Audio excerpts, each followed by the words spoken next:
बिस्मिल्लाहिर्रहमानिर्रहीम। अस्सलामुअलैकुम वरहमतुल्लाहि वबरकातुहू।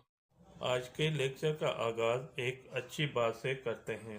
प्यारे बच्चों, दुनिया में कामयाबी चाहते हो तो माँ बाप की खिदमत करो।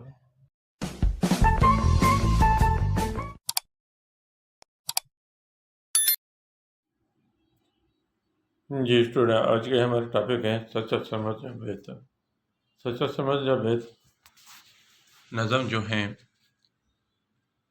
सिंटेक्स बुक बोर्ड आसान सिंधी किताब मैट्रिक क्लास बुक से ये नज़म लिया गया है, जिसके आज मैं आप लोगों को MCQs यानी खाली जगह पढ़कर समझा देता हूँ। जो बच्चा मेरी पहली दफ़ा वीडियो देख रहा है वो सब्सक्राइब और लाइक ज़रूर करें, ताकि आने वाली वीडियो जो है आपके पास पहली फुर्सत पहुँचे, आप उसको देखकर सुनकर आप अपने सब्जेक्ट की सही तरीके से तैयारी कर सकें। आइए रीडिंग की तरफ। सचल नंबर 1, सचल सरमस सन डेश ईस्वी में जाओ हो। सचल सरमस सन डेश ईस्वी में पैदा हुए थे। यहाँ पे खाली जगह आएगा 1739। नंबर 2, सचल सरमस जी पैदाश वक्त सिंध ते डेश हुकूमत कंदा हुआ। सचल सरमस की पैदाश के वक्त सिंध पर डेश हुकूमत करते थे। यहाँ पे खाली जगह आएगा कल्होड़ा।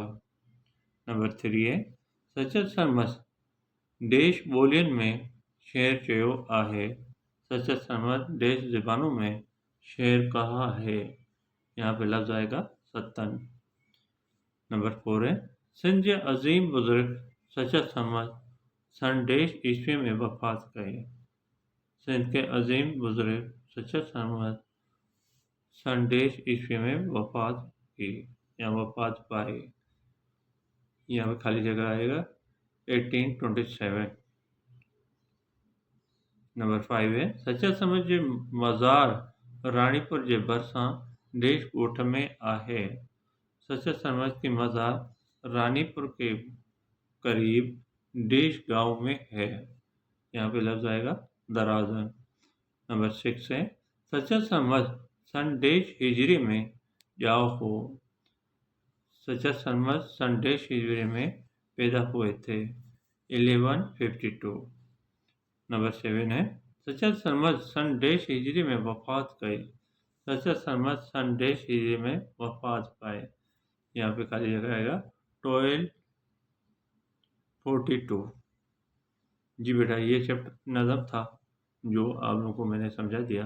आई होप, मैं उम्मीद करता हूँ आप लोगों को समझ में आ गया होगा। रिमार्क्स ज़रूर देना। रिमार्क्स देंगे तो मुझे पता चलेगा तो आपको ये वीडियो कैसे लगी, और दूसरे दोस्तों को भी इस चैनल का लिंक ज़रूर शेयर करें, ताकि उनका भी सब्जेक्ट में बेहतरी आ जाए। अल्लाह हाफ़िज़।